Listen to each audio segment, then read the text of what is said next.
মই কলো ঠিক আছে মিঠাতেলটো দিম কংগ্ৰেছৰ মানুহবিলাকৰটো খং উঠি গ'ল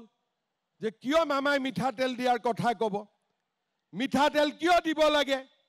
তেতিয়া মই ভাবিলো ইহঁতৰ মিঠাতেলৰ লগত কি দুশ্মনী আছে মইতো বুজি নাপালো তাৰমানে ইহঁতি দালিত কি মিঠাতেল দি নাখায় নেকি সবজি কি মিঠাতেল দি নাখায় নেকি এওঁলোকে এটা কথা বুজি নাই পোৱা যে মিঠাতেলৰ মূল্য কিমান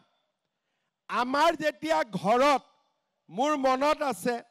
মই যেতিয়া সৰু আছিলো তেতিয়া আমাৰ মায়ে মিঠাতেল দি মালিশ কৰি আমাক ৰ'দত উলিয়াই থৈ দিয়ে দিয়ে নে নিদিয়ে কক দিয়ে নে নিদিয়ে ঘৰত যদি কাবাৰ বাচ্চাৰ জ্বৰ হয় আপোনালোকে তেল নহৰুৰ মালিশ দিয়ে নে নিদিয়ে কেইদিনমান আগতে মোৰে জ্বৰ উঠি আছিলে মোৰ মই ৱাইফক ক'লো জ্বৰ উঠি আছে তাই ক'লে যে তেল নহৰুৰ মালিশ কৰিলে ভাল হৈ যাব তাৰ মানে আমাৰ সমাজত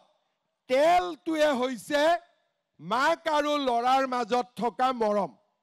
আজি যদি আপোনালোকে চিন্তা কৰে যে মাকে বাচ্চাৰ পৰাই মিঠাতেল দিয়েই মাকে বাচ্চাক মৰম কৰে মালিশ কৰে বেমাৰ হলে নহৰু আৰু তেলেদি মালিশ কৰে গতিকে যিসকলে মাকৰ পেটৰ পৰা জন্ম হৈছে তেওঁলোকে মিঠাতেলৰ মূল্য বুজি পায় মই কংগ্ৰেছ কেইটাক সুধিলো এই ততি মাৰৰ পেটৰ পৰা জন্ম হৈছিলি নে কোনবা মেচিনৰ পৰা জন্ম হৈছিলি যদি মাৰৰ পেটৰ পৰা জন্ম হৈছিলি মিঠাতেলৰ মূল্যটো বুজি নাপাও তেতিয়া কৈছে দাদা বুজি পাইছো অলপ